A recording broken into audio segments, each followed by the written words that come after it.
नमस्कार दर्शकों, आप सभी का हिंद किसान में बहुत बहुत स्वागत है। आज किसान आंदोलन के अपडेट में हम सीधे आपको लिए चलते हैं मध्य प्रदेश, क्योंकि हमारे देश के प्रधानमंत्री भी वहां पहुंचे हुए थे, किसानों को संबोधित कर रहे थे। उनकी जो पॉइंट वाइज बातें हैं उसको एनालाइज करने की कोशिश करते हैं। हमारे साथ है मध्य प्रदेश से केदार सिरोही, जो कि किसान नेता है, और हमारे साथ है वरिष्ठ पत्रकार हरवीर सिंह जी। आप दोनों का बहुत बहुत स्वागत है इस चर्चा में। सबसे पहले केदार जी, जब फोकस यहाँ बना हुआ है, दिल्ली के बॉर्डर पर किसान इतने डटे हुए हैं, तो ये कौन सी फितरत समझ नहीं आ रही कि प्रधानमंत्री, मध्य प्रदेश के मुख्यमंत्री और जो कृषि जो हमारे नरेंद्र सिंह तोमर जी हैं, वो भी जाकर मध्य प्रदेश में किसानों को संबोधित कर रहे हैं, जबकि यहाँ पर एक्शन है। देखिए, ये तो सरकार का ऐसा है। पहले हमारे गांव में कहते थे कि एक गांव छोड़ के दूसरे गांव में बात करना रणछोड़ वाली बात हुई। पूरा देश का किसान जो है, हर भाषा का, हिंदी, गुजराती, मराठी, जो पंजाबी, हरियाणवी, जो सुनने वाला है वहां पर बैठा हुआ है। उनकी बात को न सुनते हुए जो प्रधानमंत्री जी कल कच्छ में गए थे, आज मध्य प्रदेश में आए हैं और ये बताने के लिए कि ये बिल अच्छे हैं। तो आज आप इतनी मशक्कत कर रहे हो, इतना बड़ा खर्चा कर रहे हो, किसानों को कोविड के समय में भेड़ बकरियों की तरह सरकारी खर्चे पर बसों में बैठाकर बासी साग पुड़ी के साथ में लाके जबरन वो बातें क्यों सुनवा रहे हो? अगर यही बात आप मन की बात उन किसानों के साथ बैठ के अगर पहले ही कर लिए होते तो आज की तारीख में ये चीज नहीं आती। और आज जो जिस तरीके का ये स्टैंड ले रहे हैं, इससे क्लियर हो रहा है किसानों में कहीं न कहीं, और किसानों की शंकाएं मजबूत होती जा रही है कि जो किसान है उनकी बात न करके दूसरी जगह करना मतलब सीधा है कि इनके ऊपर कारपोरेट का बहुत बड़ा प्रेशर है। और ये जो कानून लाए गए ये पूरी तरीके से कारपोरेट के हित के लिए, गांव गरीब और किसान के खिलाफ है। ये चीज गांव के लोगों को समझ में आ गई। अगर वास्तविकता होती तो 48-50 घंटे वहां किसानों के साथ बातें हुई है, अलग अलग संगठनों से। तो प्रधानमंत्री जी वहां पर किसानों से सीधे संवाद क्यों नहीं कर रहे?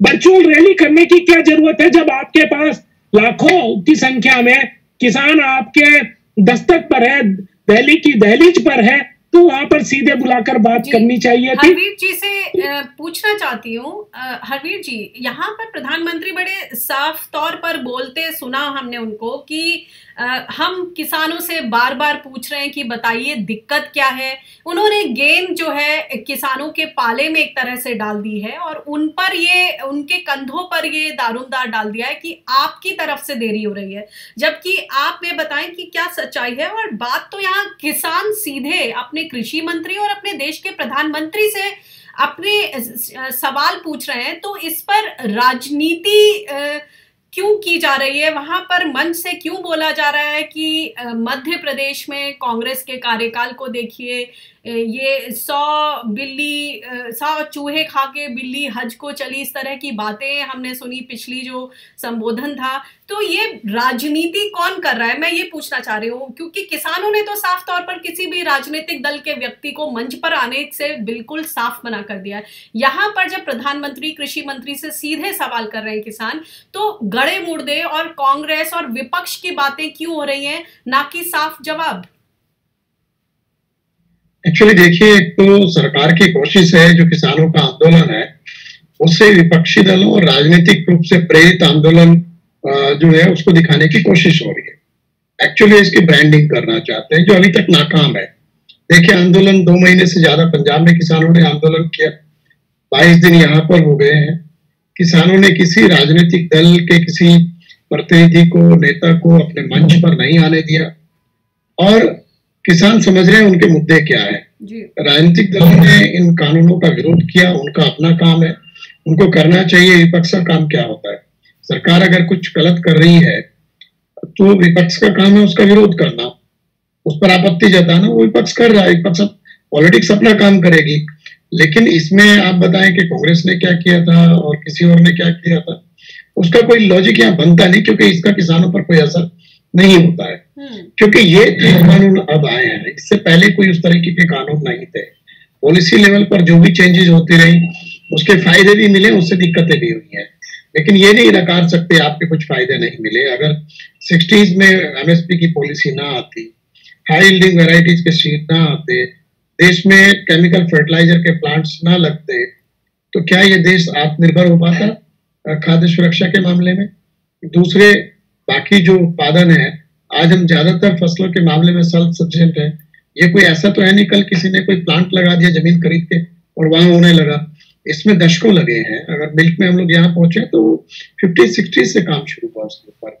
बाकी दलहन का उत्पादन बढ़ा है तो उसमें पुराने दिनों से काम हुआ है। गन्ने का उत्पादन बढ़ा है तो उसमें सैकड़ों साल लगे हैं। तो ऐसा नहीं होता। एक तो ये समझना चाहिए कि ये सरकारों के लाभ देना दूसरी पे, उसका कोई इससे किसी को भ्रमित करने की कोशिश नहीं करनी चाहिए।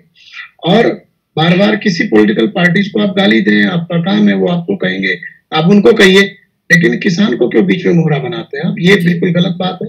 और इस वक्त जो आंदोलन चल रहा है वो सरकार के ये जो स्ट्रेटजी है और जो मीडिया ब्लिट्ज है और एक तरीके से अचानक सम्मेलनों की बाढ़ और वहां पर किसान सम्मेलन हो रहे हैं, तो किसान सम्मेलन जैसे आपने शुरू में ठीक कहा कि वहां करने की क्या जरूरत है?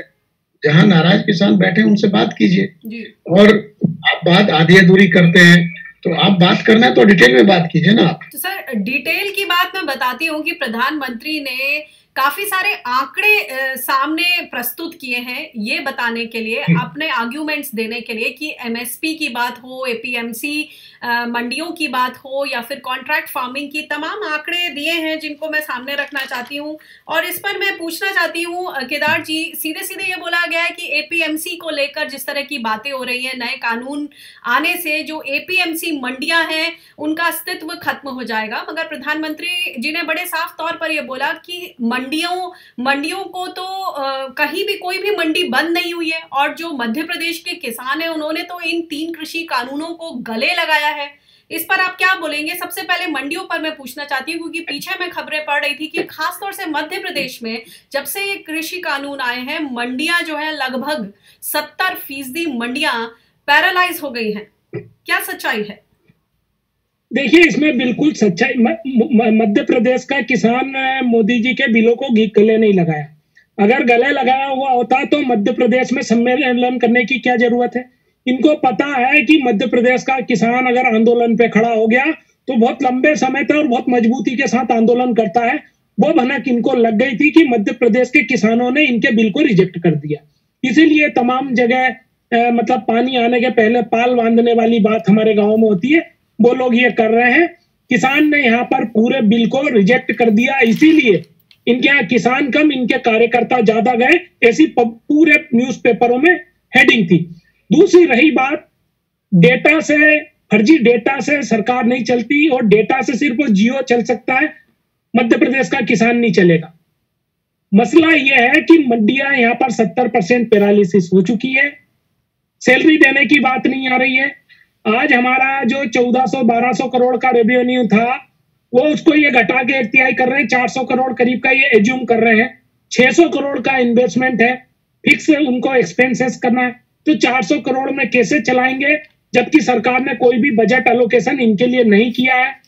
400 करोड़ में भी आपका एफसीआई क्या खरीदेगा, नाफेड का खरीदेगा, बाहर चला जाएगा, आईटीसी की खरीदी बाहर चली जाएगी, उसके बाद में सोयाबीन मेजर क्रॉप है उसकी खरीदी बाहर चली जाएगी, जो सीसीआई कपास है उसकी खरीदी बाहर चली जाएगी, कपास के जो जिनिंग उनकी खरीदी अलग चली जाएगी, सरसों का बड़ा प्लांट है उसकी खरीदी अलग चली जाएगी। फिर बचेगा क्या मंडी में? कुछ भी नहीं बचना है। पूरी की पूरी मंडी, इसीलिए मंडी कर्मचारियों ने लंबे समय तक हड़ताल की है, उनको सैलरी नहीं आ रही।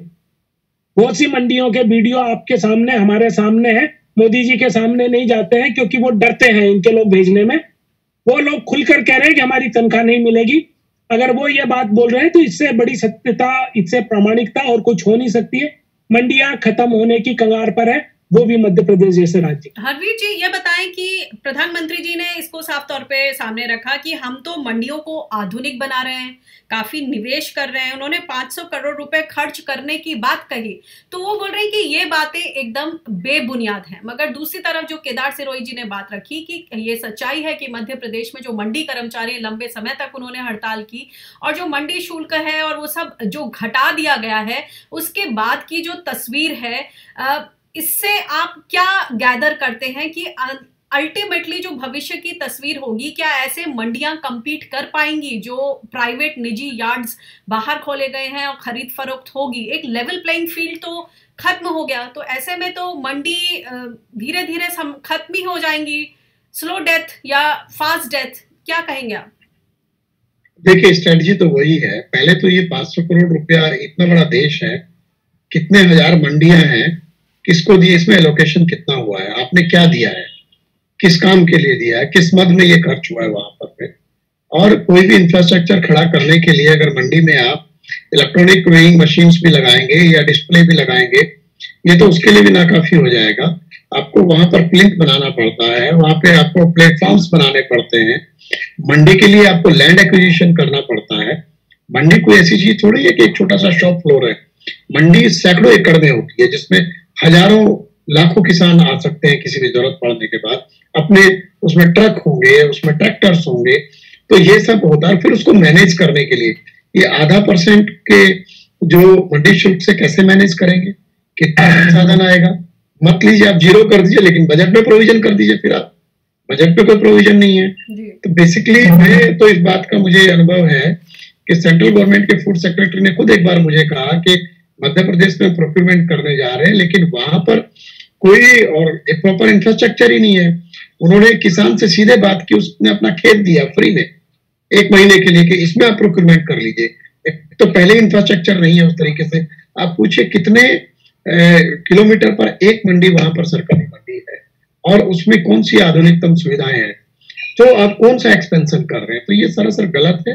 आप कोई एक्सपेंशन नहीं कर रहे हैं, और जो जहां पर ऑलरेडी इंफ्रास्ट्रक्चर है भी, वो रख रखाव के बिना खत्म हो रहा है। उसको इम्प्रूव करने की तो बहुत दूर की बात है। तो आंकड़ों के लेकर के जो बातें हो रही है उसको विस्तार से रखना चाहिए, और आंकड़ों को थोड़ा ईमानदारी के साथ पेश करना चाहिए, सिर्फ इस तरह से नहीं है। और प्राइवेट मंडी कौन बनाएगा? प्राइवेट मंडी आप जरा पूछिए कि क्या कोई प्राइवेट मंडी एक है क्या? वो क्या कहते हैं, जहां गोडाउन होगा उसको मंडी ट्रीट कर लेंगे, जहां हमारा प्लांट वहां पर ट्रीट कर लेंगे। तो किसान उनके गोडाउन में ले जाएगा, उनके प्लांट के ऊपर लेके जाएगा। तो अब तो मध्य प्रदेश ने तो नोटिफाई कर रखा है ना कानून। उनसे पूछिए कहाँ कोई इनोग्रेशन किया क्या चीफ मिनिस्टर ने किसी एक मंडी का प्राइवेट की या ट्रेड सेंटर का? बताइए कौन सा ट्रेडर जाकर के वहां पे 50 करोड़ 20 करोड़ 100 करोड़ रुपए की पहले जमीन खरीदेगा, फिर वह मंडी सेटअप करेगा और सिर्फ अपने लिए करेगा, एक ट्रेडर जो है। ऐसे नहीं होता, ये मैसिव ऑपरेशन होता है एग्रीकल्चर मार्केटिंग का। एक एक गांव में कई हजार किसान होते हैं, एक जिले में लाखों किसान होते हैं। तो कोई ट्रेडर ऐसा नहीं है कि लाखों के लिए अलग से खाते खोल लेगा।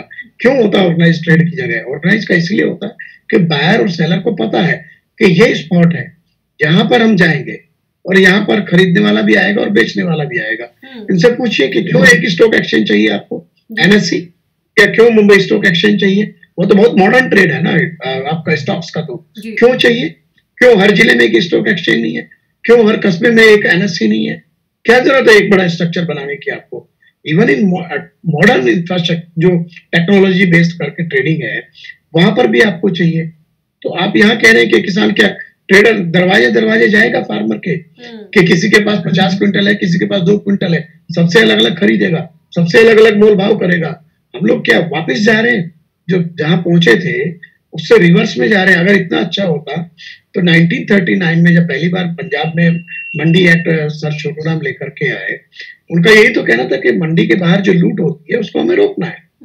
और कौन सा रिकॉर्ड होगा, कितनी देश में उत्पाद है, कितनी खरीदी हुई है, अगर कोई जरूरत भी हो तो ये रिकॉर्ड कहाँ बनेगा? कौन सबमिट करेगा? क्योंकि ये सब फ्री है। वो तो पैन कार्ड दिखा के खरीदी करके अपना चला जाएगा, कहाँ चला गया, कहाँ ले गया, नोबडी बोदर्स अबाउट दैट। तो ये जो है बात तो यही हो रही है ना इस वक्त की सरकार जो है बार बार minimum governance, too much democracy की बात कर रही है।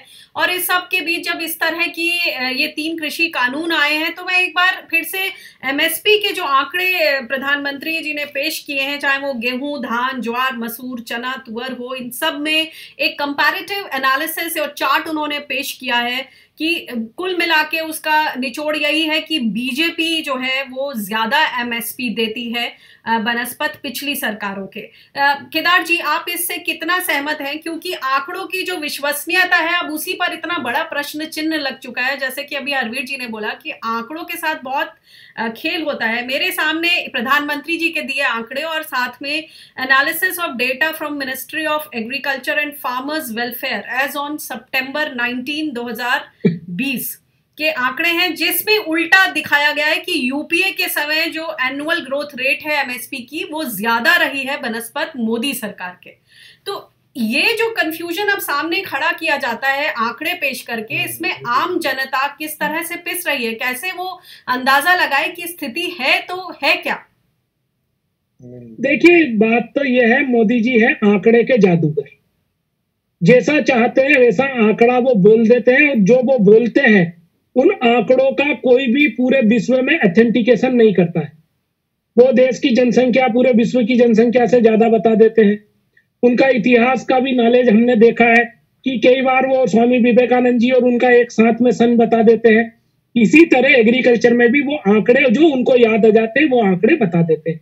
अगर वास्तविकता में स्थिति सही होती तो कर्जा हर साल क्यों बढ़ा रही है सरकार?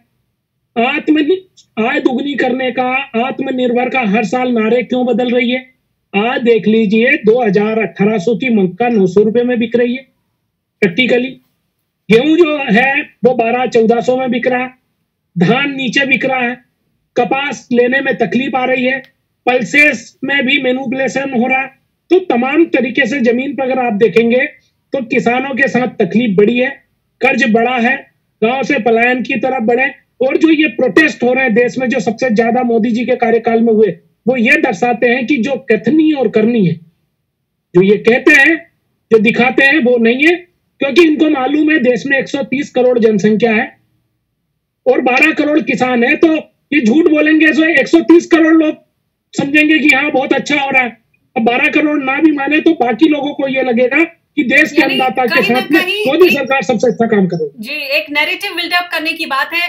दालों की बात की केदार जी ने। हरवीर जी, आपसे समझना चाहेंगे, इसमें भी एक आंकड़ा रखा गया है कि 2014 के पहले जो सरकारें हैं वो 1.5 लाख मेट्रिक टन दाल खरीदती रही हैं, जबकि हमारी सरकार बीजेपी सरकार ने 112 लाख मेट्रिक टन की खरीदी की है। देखिए, एक तो पहले ये देखना पड़ेगा हमें कि 3-4 साल पहले तक हमारा दाल पे इंपोर्ट डिपेंडेंसी बहुत ज्यादा थी और करीब हम लोग 35-40% जो जरूरत है वो बाहर से पूरी करते थे। हम लोग 160-70 लाख टन पे अटके हुए थे। 4 साल पहले, 3-3.5 साल पहले सरकार ने थोड़ा एक पॉलिसी इंप्रूवमेंट किया। जो चीफ इकोनॉमिक एडवाइजर थे अरविंद सुब्रमण्यम, उनकी चेयरमैनशिप पे कमेटी बनी। उसमें इसको हल करने की कोशिश हुई कि आप दालों का एमएसपी बढ़ा दीजिए सब्सटेंशियल और प्रोक्यूरमेंट के लिए कोशिश कीजिए।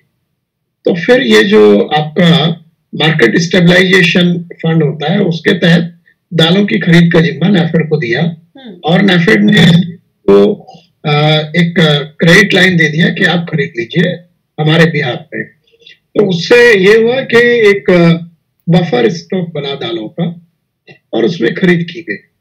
अब पिछले 5 साल में नैफेड का खुद का आंकड़ा है कि 61.27 लाख टन दालें खरीदी गई 5 साल में, किसी एक साल में नहीं। अब आप देखिए, इसको 5 साल में अगर तोड़ देंगे तो आपको साल का एवरेज दिख जाएगा। हालांकि बाद के सालों में ज्यादा खरीद हुई क्योंकि एमएसपी बढ़ा और इन्होंने मार्केट इंटरवेंशन स्कीम का इस्तेमाल किया, स्टेबलाइजेशन फंड का, ये हुआ है। तो अब ये 112 लाख टन कहां से हो जाएगा? तो ये तो आंकड़ा देखना, और ये मैं कोई अलग आंकड़ा नहीं है, ये नैफेड की जो एनुअल रिपोर्ट है उसमें 2019-20 तक का उन्होंने 5 साल का आंकड़ा दिया है। इस साल का अभी क्योंकि 2021 जो है खरीफ की फसल अभी आई है, उसका अभी मार्केटिंग सीजन चल रहा है, उसका आंकड़ा पता लगेगा अभी आने वाले दिनों में क्या होगा। तो ये भी तब है कि बहुत जगह एमएसपी से नीचे दालें बिकी, बहुत बुरा हाल है, खासतौर से बिहार का, मध्य प्रदेश में भी एमएसपी से नीचे दालें बिकी हैं।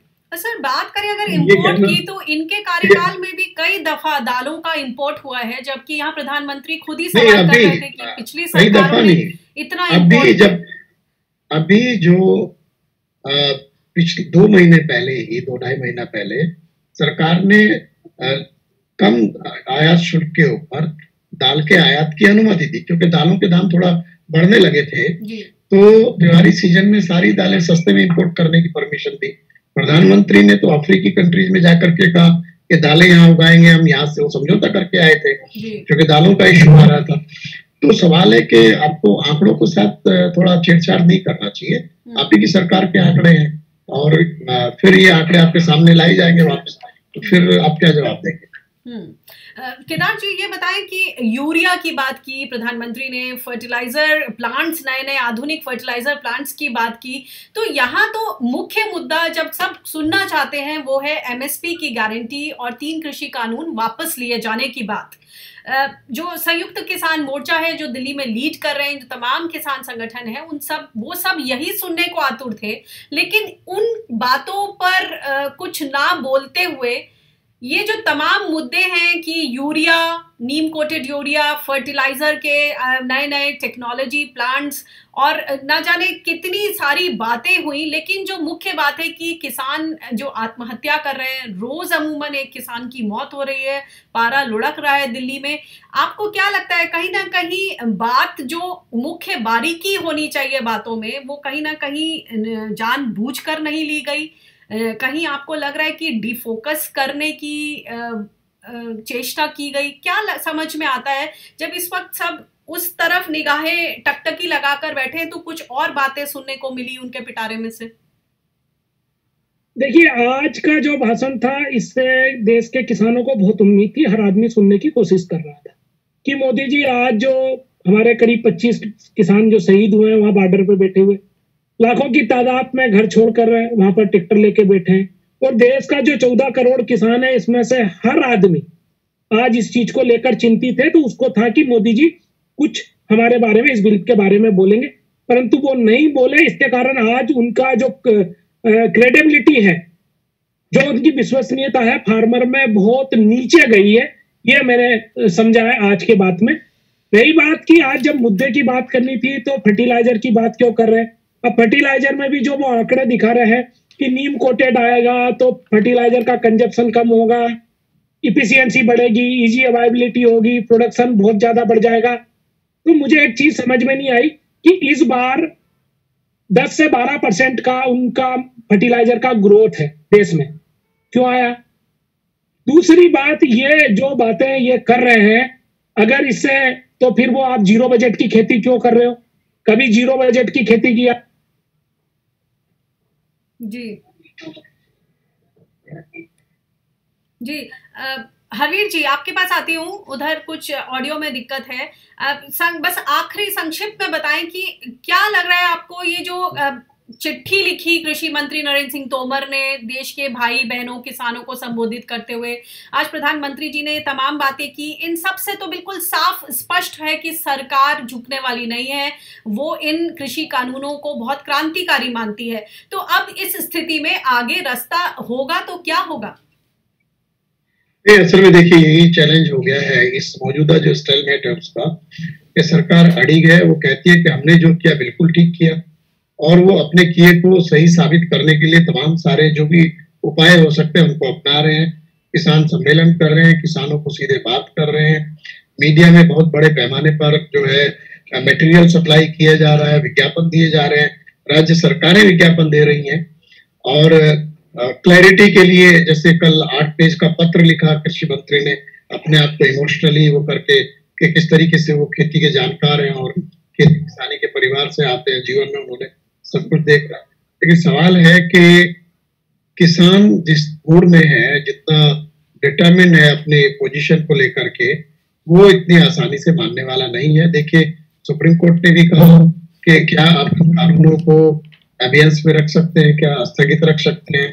तो ऐसा नहीं कि कहीं ना कहीं रास्ता तो निकालना पड़ेगा और सरकार को किसानों के साथ बातचीत आगे करनी पड़ेगी, क्योंकि सडनली बातचीत रोक करके ये इनडायरेक्ट जो संबोधन का सिलसिला शुरू हुआ है वो बहुत बेहतर संकेत नहीं दे रहा है।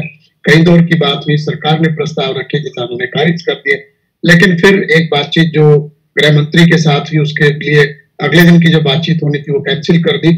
और उस बात को करीब सप्ताह भर गुजर गया और अब कोई बातचीत नहीं हो रही है।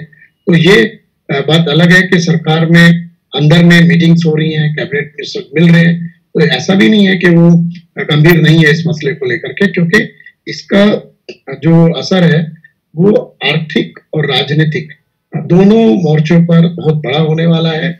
और अगर ये गतिरोध नहीं टूटता तो दिक्कतें बढ़ेंगी, और ये गतिरोध जितना जल्दी टूट जाए उतना अच्छा है, क्योंकि जैसे आपने खुद जिक्र किया कि करीब 2 दर्जन किसान शहीद हो चुके हैं, उस सबका लोगों के अंदर एक काफी असर भी पड़ता है, और जो संघर्ष का उनका जो मादा है वो कहीं कमजोर नहीं हो रहा है।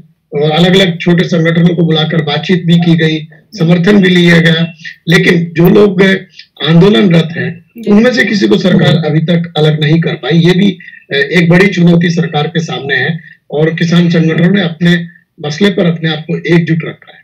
जी, बहुत बहुत शुक्रिया आप दोनों का इस चर्चा में जुड़ने के लिए। और जो ये तमाम बिंदु हैं जिनको प्रधानमंत्री ने सामने रखा, उनको सिलसिलेवार तरीके से हमने काफ़ी बिंदुओं पर रोशनी डालने की कोशिश की है, और हमारी यही कोशिश रहती है कि जो खबर के बीच की खबर है उसको हम आप तक पहुंचा पाएं, और उसका जो एनालिसिस है उसको आपके सामने रख पाएं, ताकि आपको सही और झूठ का जो बीच का जो गैप है वो समझने में आसानी हो।